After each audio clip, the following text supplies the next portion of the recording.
Hey, I'm Fox. And I'm Zoe. And we were going to review X-Men, but you know what? We did your one better.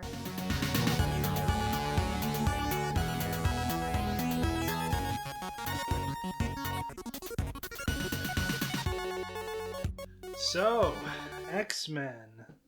We did look, this was 2000, right? I believe 2000 on the dot. It's one of the first mainstream comic book movies, and this is actually the start of a thing we're going to be doing for the majority of this year, now that I think about it, which is we're going to be going through all of the X-Men movies. One after the other, we're gonna watch each one, and we're gonna talk about them. So we're starting with the classic. We should say live action, because I'm sure that there are animated movies that were not. Yeah, but like the X-Men movies that you think of when you hear X-Men movies, starting with Patrick Stewart, and then going into I can't remember the guy's name. I never remember. The new timeline, First Class, whatever. We'll be going over the trilogy. James McAvoy, that's his name. Oh, okay. I won't remember that, sorry. So we'll be going over the trilogy, the X-Men First Class. Yeah, so we're going to do X-Men, which we're doing now, X2, X-Men The Last Stand, First Class, Days of Future Past, Apocalypse, and Dark Phoenix. I don't think I've seen those last three. That's not surprising. Common consensus is that those last three weren't good. I haven't seen them fully myself. I've seen some clips and certain things that I like, but I haven't seen the movies as a whole. We'll get to them. We'll get to them. But for now, X-Men, the beginnings of the whole X-Men franchise, live action. This movie was brisk. It was a solid 90 minutes, and it just one after another, every story beat in line, no slowing down. There were some calmer moments, but it was just constantly doing shit. Over 20 years later, it still holds up. It's still a good movie. Yeah, it was really fun. It was a nice little kind of contained X-Men adventure. It has implications, but I don't think any of the actual implications are ever really talked about in the future movies. It's just kind of just what it. It's just what it is. It's just an X-Men adventure. It is the distillation of the X-Men comics in a movie. It is not recreating it may be recreating a specific plot line, but it's what you would read if you read maybe one or two issues of an X-Men comic book. It's that kind of style. It's just you're just doing a thing. It's not a big grand adventure. Movie starts with Rogue. Well, technically the movie opens up World War II. Right. A movie opens up with World War II and Magneto as a child and his parents getting delivered to Auschwitz, and Magneto gets separated from his parents and screams and pulls down the gate in this big powers showcase, and it's a visually great scene. It is also it's also pretty harrowing for the first thing you see in this movie. It's very gut-wrenching. You immediately just feel bad. Yeah, but and we should say, not in a bad way. We like that this was the first thing that they did. They had balls to put this front and center. I will give them points. They did not hold back punches. And you don't see that in the modern Marvel movies, just opening up, hey, this is a Jewish character who survived the Nazis in concentration camps. Yeah, I mean, it's really in your face, and it's really powerful, and it does a great job as an opening scene. And then it goes from one heart-wrenching scene to the next, which is Rogue having her first kiss and discovering that she has a horrible, horrible power. Yes. For those who don't know, I don't know how you wouldn't, but hey, her power is when she touches a person, any skin-to-skin contact, she sucks them dry. Pretty much. She takes their life essence, and it's not really explained in detail, but that sense of it is important because when she does it to a mutant, she also takes their powers temporarily, which is a big plot point in this movie. Right. And I really do like that we have Rogue in this. We start out with Rogue. She's always been a fan favorite. Yeah. She's always been one of my favorites. Partly because as a kid, I found her incredibly attractive. Have you seen the comics? She's hot as fuck. Have you seen the 90s cartoon? Hot as fuck. Yeah. You know what X-Men Evolution did to me as a kid? Hot as fuck. My main experience with Rogue was these movies. So I didn't have quite that same reaction. She's a kid, so the hotness is not a factor in this, but it's her aesthetic in these movies, not really my thing. But I like her as a character. I think she's a great character. I think she comes across really, really well. The actor does a great job. So yeah, it jumps from one heart-wrenching scene to another, and then it goes to the Senate, a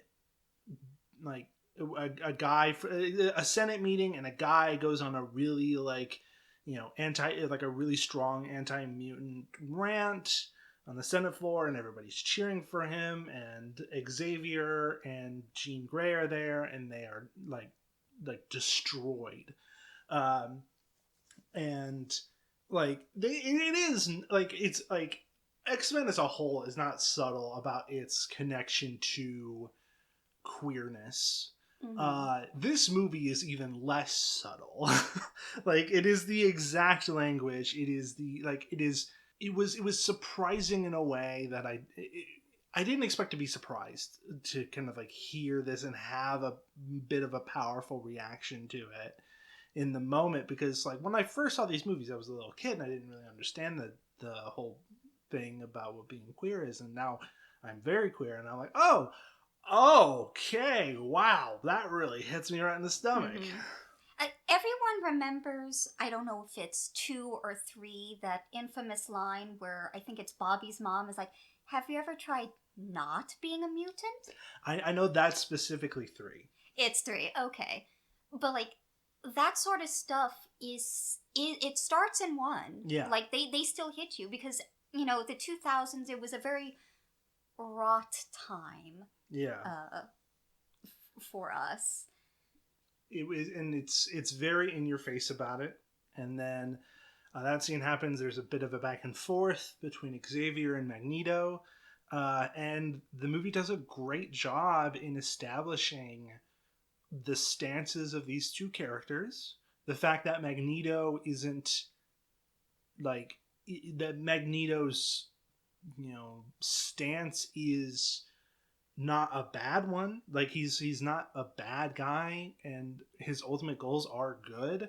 But it also describes why what he's doing can't really happen, because he's ultimately pushing for the same violence and oppression that is happening to his people, and that's a situation that will not end well. It will maybe get you temporary gains, but it will be turned against you at the flick of a switch. I do like this movie does give Magneto humanity. Not all X-Men media does that, but this movie, it does show, listen, he's got a lot of trauma, but his people, a new set of his people, are facing issues that could very easily lead to what he experienced as a child. And he's not wrong. He's not wrong. And I think what the best part of this scene is that it shows that while Xavier's approach is going to avoid that horrible scenario that Magneto's is, Xavier's approach isn't going to work either. Mm-hmm. Like that whole previous scene is proving that. Like Xavier is part of like trying to be part of the system and trying to reform it. It's not working. That's what causes that scene to happen. The movie is not holding back on that. The only reason why Xavier is even considered good is that he is simply not trying to like kill and oppress a lot of people. And another thing on that, I just want to add, like another part of this that's important is that the whole approach of like the mutants rising up and being the dominant ones over humans, that fails to recognize that there are currently, and going back into queer stuff, there are a lot of people who don't know, who probably aren't going to figure out anytime soon, or are hiding from it, and they're going to get swept up in the violence. You are going to hurt the people you're trying to help if you do this. That is true for this movie. That is true for real life. It's why a lot of this aggressive, violent kind of approaches towards better living situations for queer people cause a lot of problems. That's why the whole fucking like kill all men shit pisses me off for a bunch of reasons, because you're going to hit people that are on your side. That's not okay. That's why this is a problem. But trying to reform the system in placating the system isn't working either. That's what this whole scene is. And it's so important, and it's so good that this scene is here, because it makes this an actual conflict. It's not a right and wrong answer. It's a bad situation and people trying to fix it and failing. That's what this is. The long rant, I'll probably cut it down, but those are my thoughts. I thought it was beautiful. Thank you. So yeah, there's the Senate hearing. After that, we'll just do a quick bye-bye. Yeah, so then we cut to Canada. Rogue's kind of on the run. Not really on the run from the law, but it's just kind of like hiding from everybody. Runs into Wolverine. Travels with him for a bit. They get ambushed by Magneto's goons. They get ambushed specifically by Sabretooth. Right. And we thought that like Sabretooth had some kind of, because like Sabretooth has like a deep rivalry with Wolverine in the comics. We thought he may have it in these movies too. It doesn't seem like that's the case, so they may retcon this in the future. It's kind of hard to tell right now because like, I mean, Logan completely has no idea who it is, but he doesn't know who he has like is. Active memory issues, which is also part of what's going on. But for Sabretooth, it doesn't necessarily appear like he knew who Wolverine was, but also he did take Logan's dog tags, which is... Is it a weird move? He's a little angry horny for Wolverine. Which is how it should be. Yeah. But it's just like, I wish there was like a history between them. It's not that important. It would be cool, but it's not that important. So, going from there, the X-Men come in and save them. They bring Rogue and Wolverine to the X-Mansion. There's an exposition dump from Xavier, where he fills in Wolverine on what they're all doing. I know we said a quick play-by-play, but it's very important that, like, Wolverine, he gets knocked out and brought to the Academy, right? Mm-hmm. He wakes up, attacks Jean Grey, runs around, hears voices in his head from Xavier leading him. And it's funny and very bizarre. It's a like, weird scenario, though I should be clear, it's the voices aren't leading him. Xavier is doing a smart thing, where he's kind of placing voices in Wolverine's head. He's trying to make Wolverine think that he's hearing that people are around to make him move from there to the places that he wants to. So he's like kind of like pushing him away from certain things, and that ultimately leads him toward the room he wants Wolverine to go into. It's actually pretty smart. It's a room where Xavier is. Yeah. Talking to several students. Yeah. It's funny, and I get it, but it's also weird. Like, Xavier is that really the best way to introduce yourself? Uh, Are you just having a laugh? Is this the time for that? Bit of an OSHA violation on that one. There's a lot. There's a couple OSHA violations in this movie. But, that jet should not be so close to the kids' quarters. Yeah, jet should not be that close. Cerebro needs a handrail. You shouldn't lead potentially dangerous individuals towards children. A couple violations, but who's gonna fucking snitch on the fucking X-Men? So big exposition dump. Then Senator, who was doing all of this like big, anti-mutant shit, it gets kidnapped by Magneto. They do this experiment to try to turn him into a mutant with some machine they don't bother to explain, which I think is okay. Not everything needs to be explained. And then so Senator turns into a mutant. He escapes from Magneto, washes up on shore, goes to the X-Mansion, gets examined by the X-Men, and then dies pretty much immediately after. Because the thing that made him a mutant is like fucking up his physiology, and he just like turns into fucking water, and it's a horrifying scene. We loved it. Truly horrifying, truly glorious. It's great. And then so they figure out generally what Magneto's up to. Rogue gets tricked by Mystique into running away again. She goes on a train. Wolverine goes to stop her. The other X-Men are at the train station. Magneto's goons fight Cyclops and Storm, and then Magneto himself fights Wolverine and captures Rogue. And then there's this big like worldwide conference right outside the Statue of Liberty where like world leaders from everywhere are here, and Magneto is going to use this machine and turn all of them into mutants. And a note that was interesting is that Magneto doesn't know that his machine ends up killing the people that he turns into mutants. And it's implied, though I guess not outright stated, because they don't tell him at any point, that if Magneto knew and like truly accepted that fact, he wouldn't do this.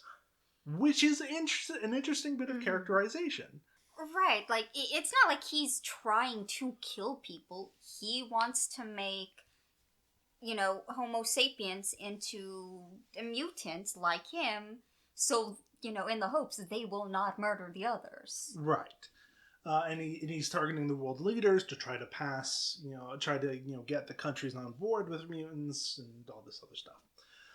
But it's not going to work. These people are going to die, and it's going to be horrible. So the X-Men rush in, and there's a series of fight scenes against Toad and against Mystique.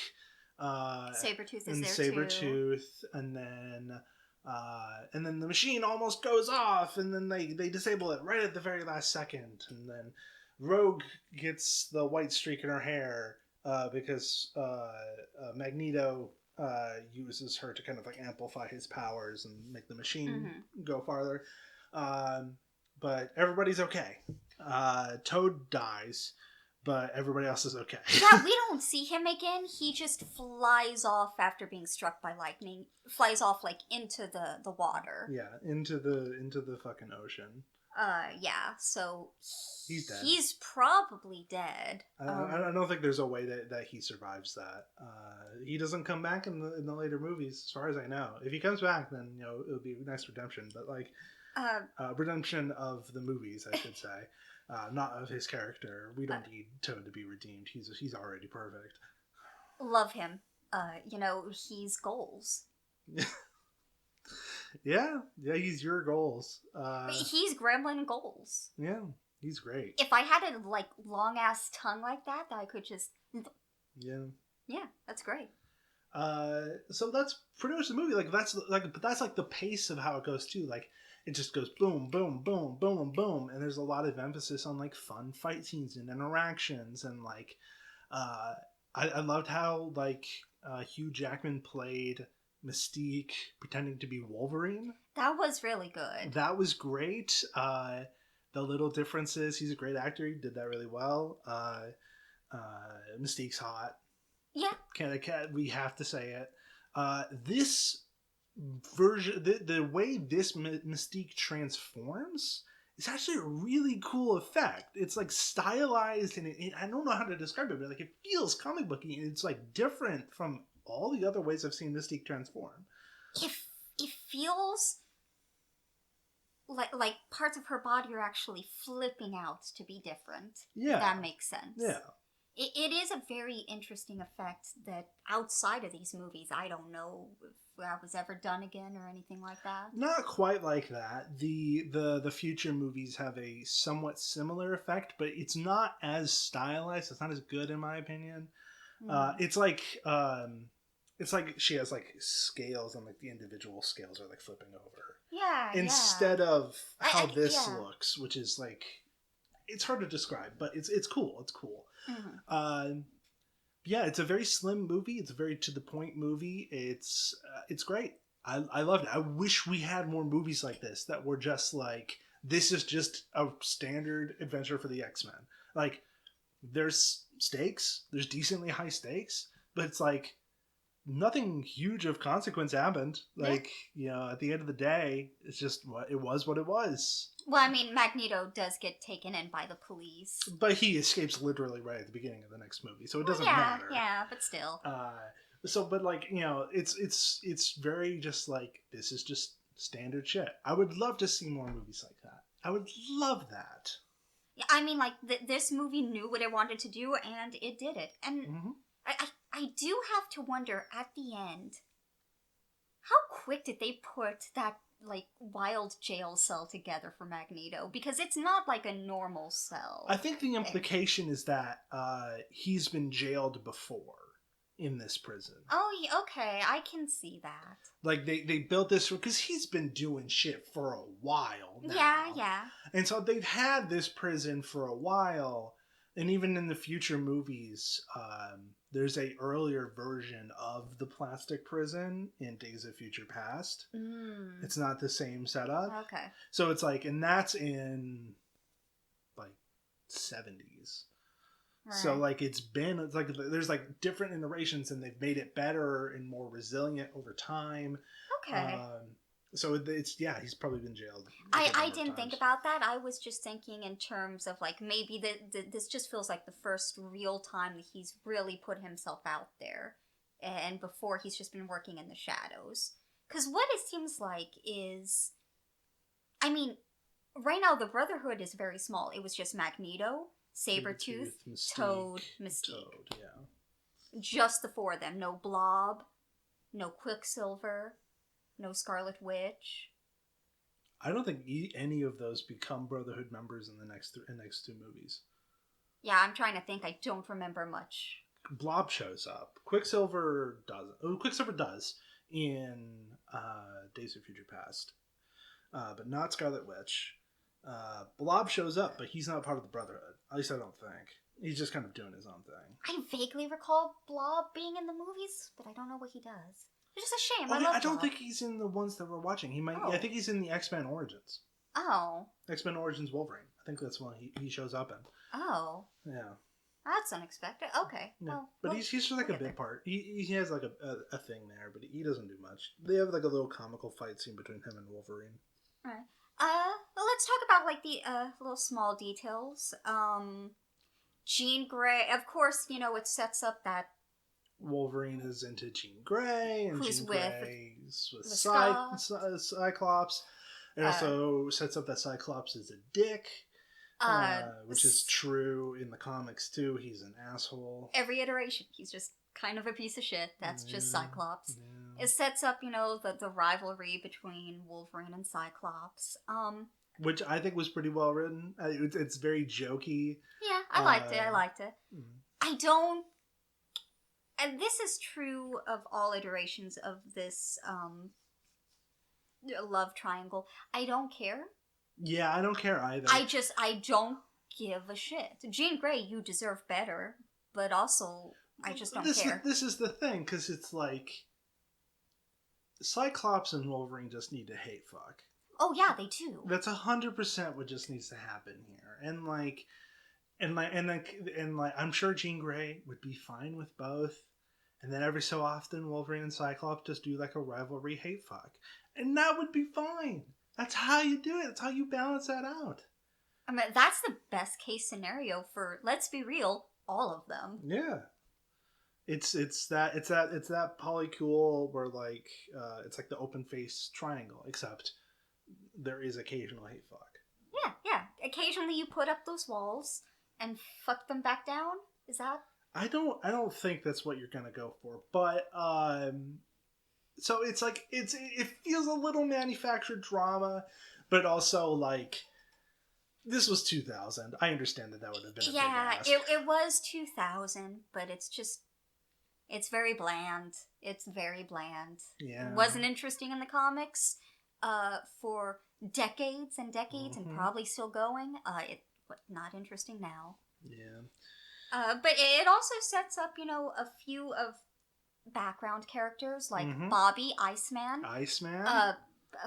Fireboy. I can't remember his name either. Let me look it up. Pyro. Well, yeah, Pyro. Does he have like a legal name, a non-hero name? John Allardyce. Pyro it is. Yeah, not a great name. John. I have an uncle named John. I shouldn't be so mean. Anyway. It's okay. Your uncle just has a bad name. Yeah. It's not his fault. It's not. He's a Mexican man. It had to be Americanized. Yeah, that's fair. So yeah, this movie sets up. It doesn't go in depth, but it shows us, a little bit of Pyro, a little bit of Bobby. They have a little rivalry. It's very, very small in this movie. We get one mention of Kitty Pryde, and then we see her go through a door. And she makes doe eyes at Bobby, in a very small part of the shot. A little bit after that too. She's like sitting, because like Rogue's on the other side and Bobby makes the ice flower, and Kitty Pryde's on the other side of Bobby. Oh, I don't remember that. No, sorry. Kitty Pryde's she's on the other side of a girl that's sitting next to Rogue, and she's looking at Bobby. Oh, I might have missed that, because the other girl you're talking about, she was the one in all yellow? I think so. I think that was a hint to Jubilee. Probably. You don't understand. As a kid, I was obsessed with Jubilee. But there's a lot of like little things, little background things, little whatevers.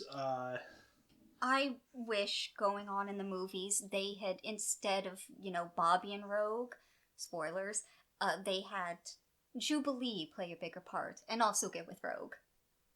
Yeah, because that's what I would have wanted. That's what I would have wanted to see as a kid. Right. That would have been cool. Ultimately, though, as much as we like this movie, there's a bit of an underlying cowardice, which is exemplified in the line of, what would you expect us to wear? Yellow spandex or whatever the fuck? And it's like... Cowards. Cowards. They fucking cowards. He's, like, the new suits do not look good. Hey, you fucking cowards, put Wolverine in the orange suit. I fucking dare you. Yeah. So... There's a bit of cowardice. They didn't go full throat Hugh on the Jackman X-Men. looks so good. Yeah. They didn't go full throat on it, which is a little disappointing. But what is there is fun, and we did enjoy watching it. Yes, it was very fun. I loved it. I honestly was shocked at how much I actually did enjoy this movie still. Yeah. Because, when it came out, I was like 9, 10 years old. Yeah. No, the movie still holds up. There's a lot to enjoy. Yeah. Now, there are a lot of things that I didn't enjoy as much. Again, the love triangle bullshit, just don't care. But I would have loved more time spent building up Wolverine and Rogue. Because I enjoyed them interacting together. Yeah, they do have this, like... found family vibe to them, which is great. And I wish there was a little bit more in regards to that. But I think that would have jeopardized the briskness that the movie had. Yeah, that's fair. You have to, because I think the way the movie is on that is good because it is there. it is a thing and it is a core part of the movie, but it doesn't, like, it allows the movie to still be 90 minutes and still be brisk in its pacing. No, I think that. that's worth it, you know? Fair. And for what this movie is, I think it's done really well. It tells a good story. It's really entertaining. And they push that idea in the next movie, so we'll see more of it. You know, the whole Wolverine and Rogue found family deal. Yeah. I am excited to watch X2. I forgot it was called that. Yeah. And then X-Men 3, The Last Standing? Almost. X-Men The Last Stand is number 3. But we'll get to there. But yeah, it was pretty good. So we're going to go ahead and jump into our redos. So do you want to start or should I? I usually start, so might as well just get into the thick of it. Yeah. So, well, I do actually like the movie and respect its snappy pace. I basically want to switch up a large chunk of it. Okay, interesting. I decided not to add or subtract any of the characters that the movie uses. I'm going to keep them all the same. Partly just because things could so easily get confusing quickly. Or else this would just be a movie with Nightcrawler and Jubilee doing shit together.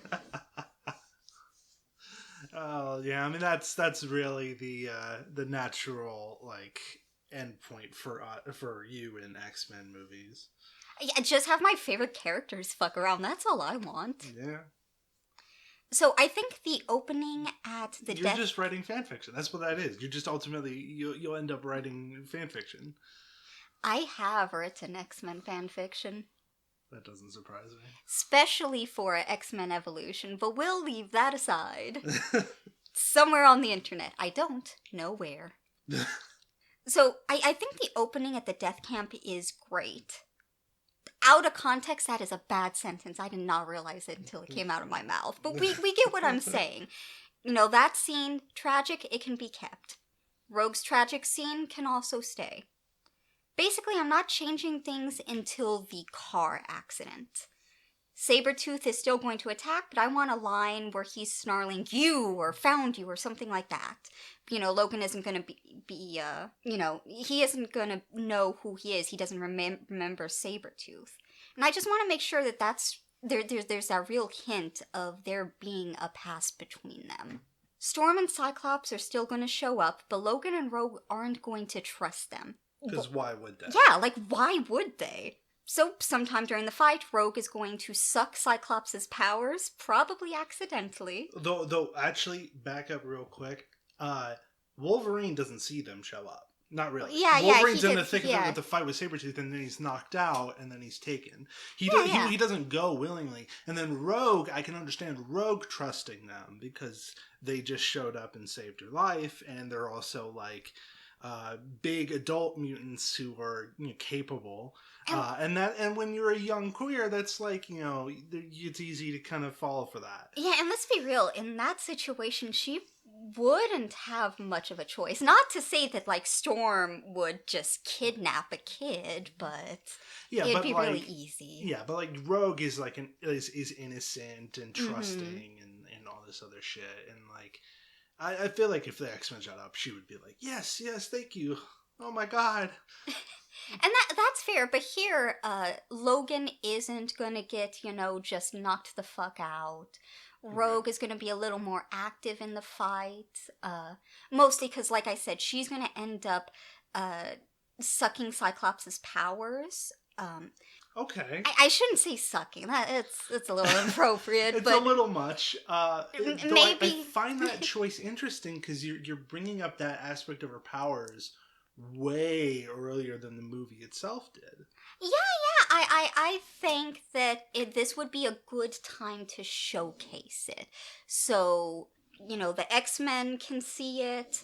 Logan can see it. Hell, even Sabretooth, is like, oh yeah, okay, so I can see why the dude I'm working for wants this girl. Right.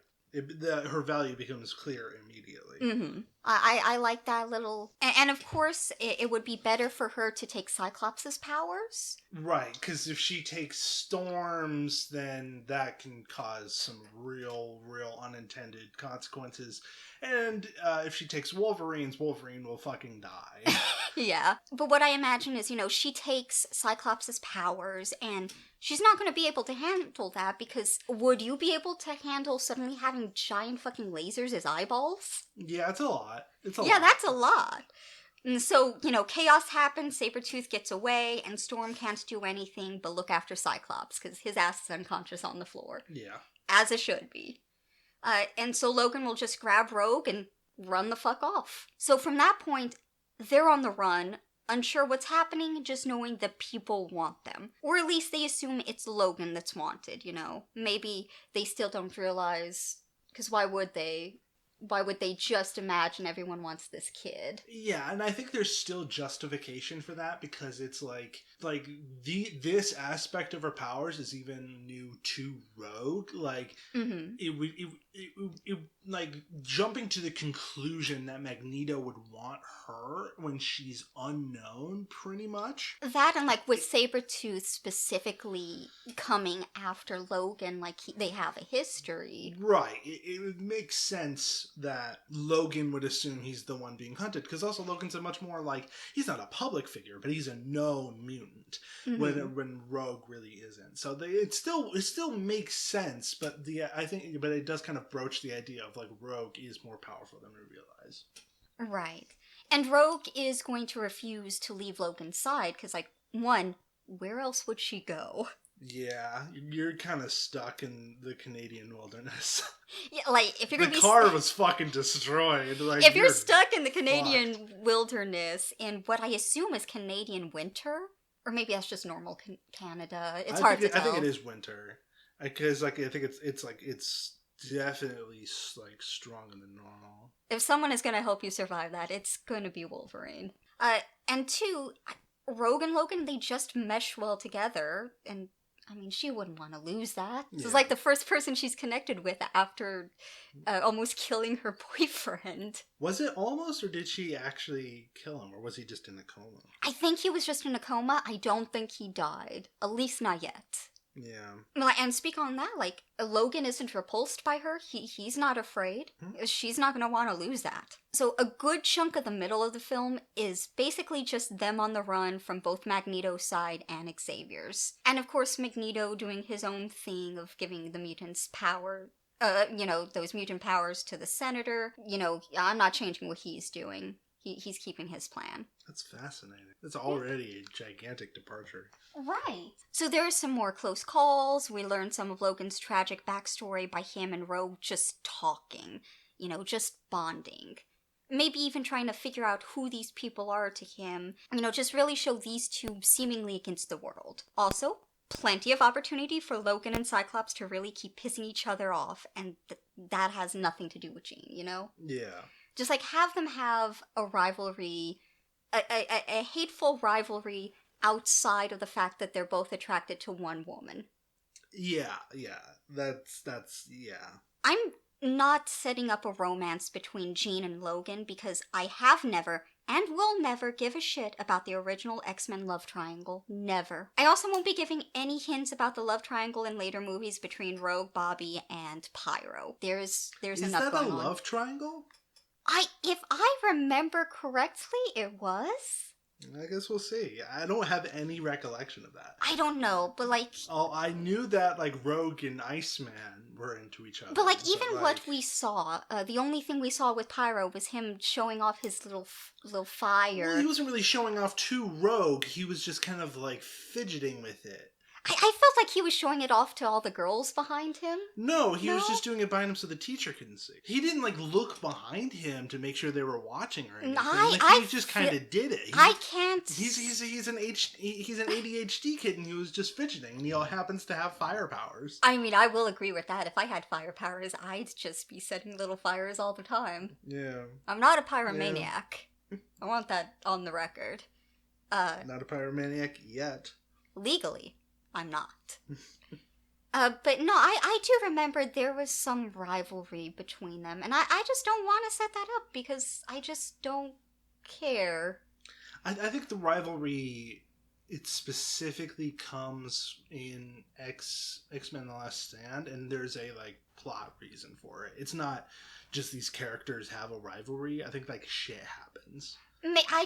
I remember there's a lot more romance, and I don't care about that. At least not right now. That's fair. That's very fair. So then eventually Storm and Cyclops will manage to actually convince Rogue and Logan to hear them out. Probably Storm manages that more than Cyclops, because, I mean, it's Scott. Yeah. So they explain the school, that Magneto's after Logan, but they aren't sure why, and the pair finally agree to go with them. Except Magneto was tracking Storm and Cyclops, and they attack and catch everyone off guard. Rogue gets abducted, the Brotherhood gets out of there. So of course Logan is going to go after them, and the other two finally get to take him to Xavier for help. From there, we have a similar climax. Magneto has Rogue set up to mutate a bunch of people, the X-Men and Logan rush to Lady Liberty to rescue her.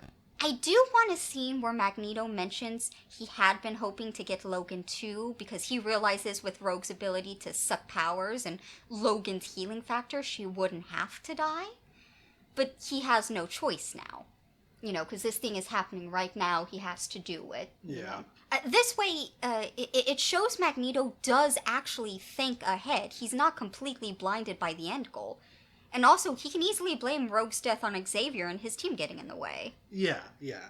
Because, like, Magneto knows Wolverine and his abilities, so, like, he would put this together. He's a very smart man. Well, that could be true for your remake, but I think in the movie it doesn't.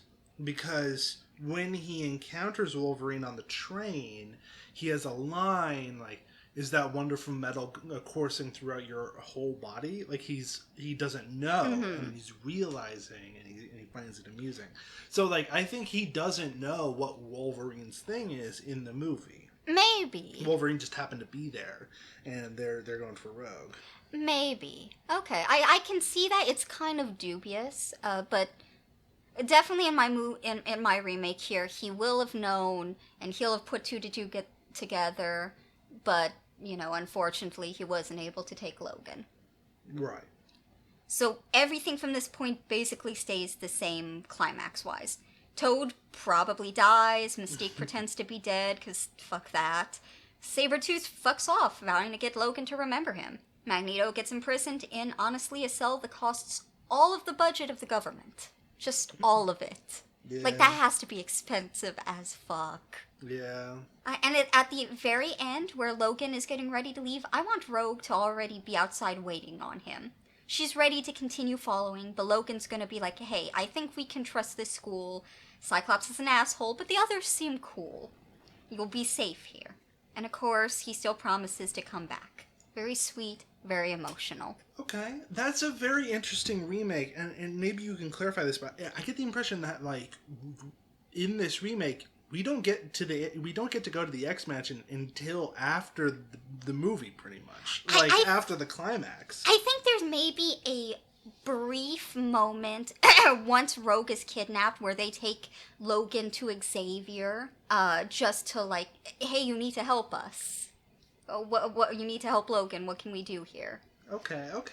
You know, and throughout we will see Xavier, but we won't see, and you know, Jean, but we won't see like the whole of the school or anything. Okay, that's an interesting choice for sure. I think maybe just keep more of the school and the school interactions and stuff until the sequel, where we can really explore it. Okay, yeah, I can see that.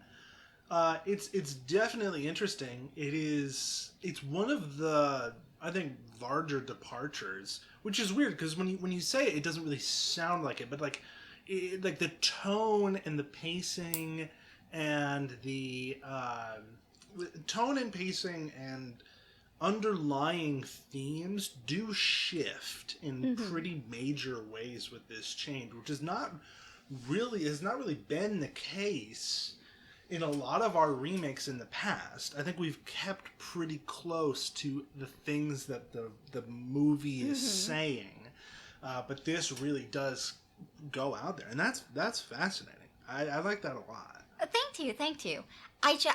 Really, this is just born from me wanting to see more interactions between Logan and Rogue. That's fair. That's very fair. I think their interactions are really good in this movie. Yeah, I mean the actors work well together. My remake, I'm going in a bit of an opposite direction because I really like this movie. I really like what this movie is doing. I really like the approach. I like the style of story that it's telling, and I don't really want to compromise that. So, like, I basically just want this movie, but better. or like this movie, but like because the main issue that this movie has is that it hesitates. Mm-hmm. Like, because this is one of the first mainstream superhero movies, and you can tell it doesn't want to go into the deep end. It's holding back because it's not sure. There's some aspects where it's going full into, because it's like, this is like core to the premise, and we want to express that. But there's some things where just like, we're kind of, we can ignore this, you know, like, we'll focus on this because this is the thing that we're focusing on, but we can scrap these side things. And I feel like it loses character. I feel like it loses potential because it hesitates, because it doesn't want to go into the deep end. So I want wacky. I want this shit to be wacky. I want to really dig into what's going on in the comic roots here. Yellow spandex. Yellow spandex for sure. Beautiful. That's the obvious one. I think the rivalry. I think I would want a known rivalry between Wolverine and Sabretooth. Like, Wolverine knows this rivalry. I want that. I want full into that of like, Sabretooth came here on a mission to take Rogue and runs into his old enemy / maybe boyfriend, and there's a lot of fighting with undertones of sexual tension. You know, like, hot. I love it. I want that. I want the mutants to also be openly queer. Like, I want it to be just like yes, this is a metaphor. But fuck metaphors. Let's make it literal too. Like, hell yeah, it's not the Hays Code anymore, motherfuckers. Yeah. So like, let's push that harder. I want, like, yes, I want, like, you know, Iceman doing the whole, like, you know, welcoming flirting, but also let's have Jubilee be like more in your face actual flirting. And I love that. And like, you know, kind of like we can have even like a scene like after they've both been introduced where they're like both attempting at once, and it flusters Rogue so much that she just kind of like abandons the conversation. I would love that. It would be so cute. It would be so cute. I would say push harder on the... Like, I think they did the rivalry between Wolverine and Cyclops pretty well. I want to push that just a little bit harder. I want the scenes at the X-Mansion. See, this was a nice crisp 90 minutes. I'm okay with it going to 2 hours and extending out that middle scene in the X-Mansion with some character building things that don't really contribute to plot. And I want that for 2 reasons. One, I feel like there's a lot of character potential that just wasn't accessed. 2, I want this sense of like, once they're at the X-Mansion, they're just like, they can't do much. They're like waiting to react to Magneto, which is pretty much the plot already. But like, so like, there's just a lot of waiting. There's just a lot of like, and then I want that middle sequence to like just go on long enough for the audience to really feel that. I want these things a little bit more. I just want everything just dialed up just an extra notch. I would love Let me think. I think I would hold off on Nightcrawler because I know he shows up in the next movie. Is it the next movie or is it the third? I think it is the third. Okay, so he'll show up later. I don't think we need him. And at this point, he is pretty solidly on Magneto's side. So, like, if he's involved but not fighting, you have to find some esoteric reason to have that. I think like a larger focus on queerness and more literal versions of queerness and how it kind of interacts with like mutant, like how, that kind of like thematic interaction with mutant powers. I would like a little bit more of a push on that. Really bring that home. And with the body horror with the senator, it was good. I would like a bit more though. Like I would like it. I would like it to be a bit more gruesome. I want to really like. I would like to sell the horrific nature because if you think about it in the metaphor, Magneto's plan is basically reverse conversion therapy. The gay agenda. and that is a horrific idea, you know? Mm-hmm. And I feel like having the body horror be very strong here would underline that this is a horrific idea, that it comes from a place that you can understand, but this is not a thing that should be sought after. And not just because it fails. The idea at its core is wrong.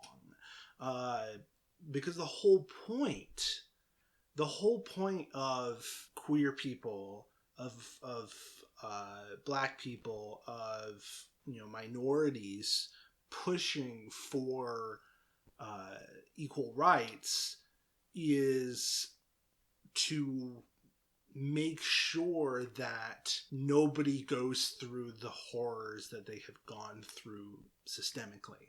Mm-hmm. Like, it's not to flip this shit upside down. It's to make sure nobody suffers like that anymore. And because if there's a chance, like if there is a part of the system that makes people suffer for things they cannot control, it will be used against people. Mm-hmm. And maybe like it's like planned like perfectly for like this whole like whatever excuse you can think of. At the end of the day, it will be used for horrific reasons. It will be twisted. It will be bent to horrific ways. And that's what the problem with this plan is. And that body horror should really push that idea hard. I like it. Thank you. Another aspect to it is I think I would have loved some direct confrontation with, like, because Magneto and Xavier have a conversation in there. They have two. I wish in one of them, probably the second one, no, they have three because they have one at the end. But like the one where like they're leaving the train station, and Xavier takes over the minds of his henchmen. I would have liked Magneto calling out that Xavier's methods don't work explicitly. Like I would have liked that to be an explicit thing and not just something for the audience to pick up on. I think it should be clear that placating the system doesn't fix the problems. Making people suffer doesn't fix them either, but placating the system doesn't fix things. Right, show that there are two extremes. And extreme nothing and extreme everything. Yeah, and neither of them work. Mm-hmm. And that's the problem. So ultimately, like, I don't really want to change because, like, the plot itself is good, and a lot of the character moments are good, a lot of the acting is good, a lot of the details are good. I don't want to really change any of that. I just wish it took the ideas that it did, it just brought it a little bit further, just a tiny bit further. And we could push out the length to 2 hours to accommodate this. I would be totally fine with that. And you know what? I think honestly, and like this might be a bit of not necessarily controversial, but there's a implication to this change in the scene that seems bad at first blush, but I think is ultimately good. And in Rogue's opening scene, I want her to be kissing a girl. I'm sorry, our neighbors just like cheered at the perfect time. Probably didn't hear it, but yes, that did happen. Beautiful. Okay, but yes, no, I mean, I am absolutely gonna say yes to Rogue kissing a girl. Right. So bringing in the queerness and mutant themes. So the implication that I was talking about is that Rogue kisses a girl, and then horrific tragedy happens immediately after. Not a great implication. However, especially in the South, where Rogue is from, it's a little too true to life. Like, it's a little, it is a little, this is a thing that happens. I mean, basically in certain circles, conservative circles, if a girl kisses another girl, that it's basically like sucking them into a coma and death and all that. Right. So, and I would like at maybe right at the end of the movie, like as part of like an epilogue, like I would like I don't know how you would do this exactly, but like maybe like Jubilee like maybe like does like a quick peck on Rogue's cheek, not a lot, like, and there's like a little bit of a reaction, but not enough to like make Jubilee pass out. But there was like a little like kind of response. Yeah.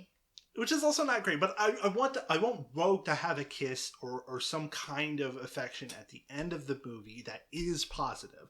I want to show that like this is not a always horrific outcome.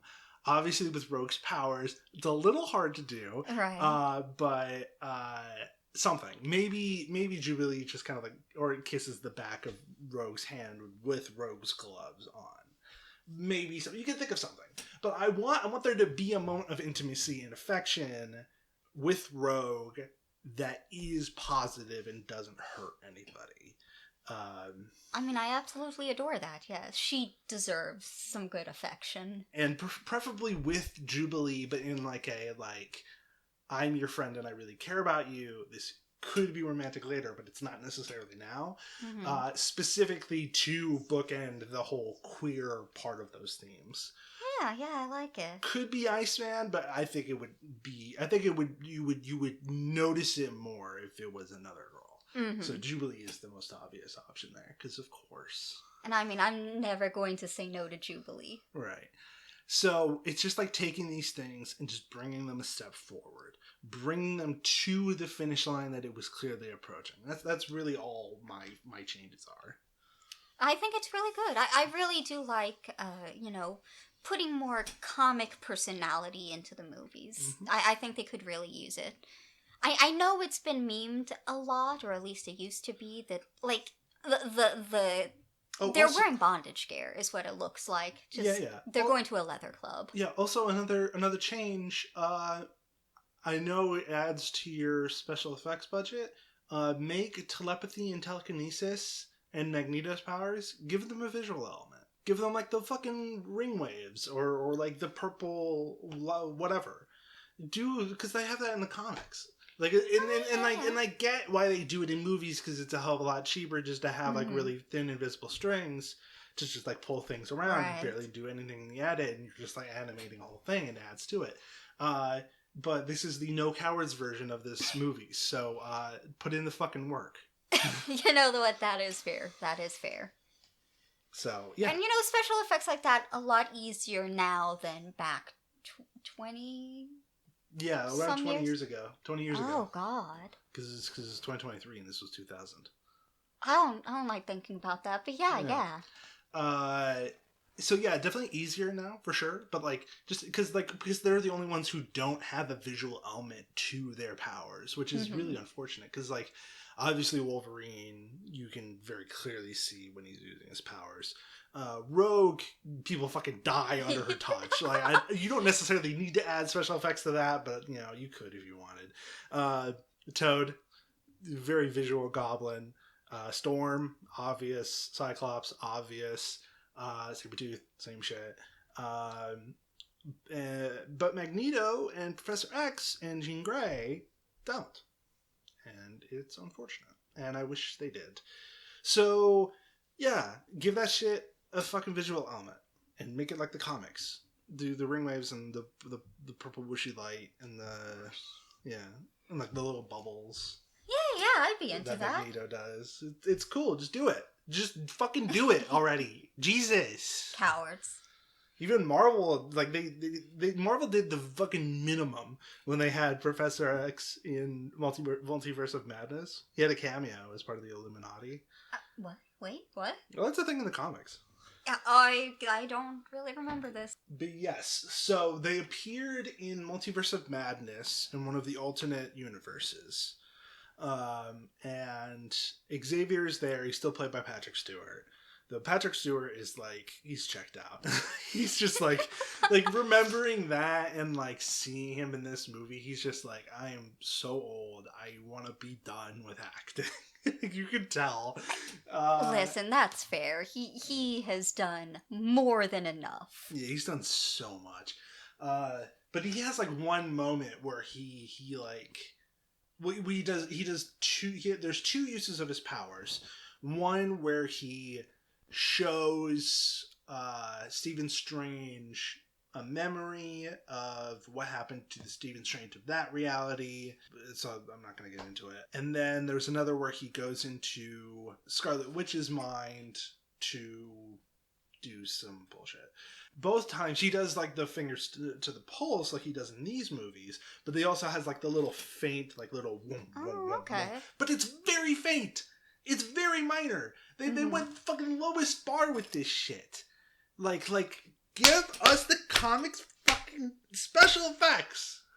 I can understand how it would be disappointing. Like, definitely with comics, because of the type of medium it is, you have things that are flashier, and that is a lot more fun. God, it is just an overwhelming amount of powerful white dudes putting their hands all over everything, and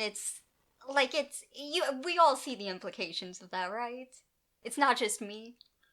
Are you talking about the Illuminati, or are you talking about the Illuminati? I'm talking about the Illuminati. All of these, mostly in the last 30 seconds I zoned out. No, that's fine. It's a disturbing premise. I mean, when you get down to it, a lot of things. Oh yeah, no, it's bad. This leads disturbing. into Tony Stark becoming a little bit more like a villain. Okay. I think the last 10 minutes are all going to get cut. I figured that, but that's fine. I like it's listening all, to your talk. It's all irrelevant. So, yeah, those are our main changes. Yeah. I think, these are pretty easy, straightforward things. I think especially with mine, it would be like, if a remake was done, though in this case I would say, let's just not do the remake. Like, I feel like if a remake was done, it would probably be done in one of these styles. Mm-hmm. But like, let's not do a Spider-Man out of this. We don't need a remake of this movie. Yeah, like 1,000 of the same movie just over and over and over again. Like you said, Spider-Man. Yeah. So, yeah, it was good. I think we really liked the movie, and we're excited for the next ones. So, if for some ungodly reason you do want to make a remake and you want to use some of our ideas, hit us up. You can email us at didya1 the word 1 better at yahoo.com. And then, or you can tweet at us. There's various different ways. You can scream out into the air and hope it reaches us. Whisper to the abyss, and I'll whisper back. Plenty of different ways to contact us. Sponsors, choose any one of those. I'm sure you'll be able to get it. And just let us know. We'd be happy to work with you, and or if you don't even want to work with us, you want to use the ideas, go ahead. We don't care. And as my closing statement, I would just like to direct this to Marvel. Marvel as a whole. Disney, who owns Marvel, movie-wise. Stop being cowards, you little fucks. Give me a modern X-Men movie that respects Quicksilver and Scarlet Witch. Yeah. All right. So Right, that's it. Yeah, we'll see y'all next time with more X-Men. X-Men 2 coming up. Bye. Bye-bye.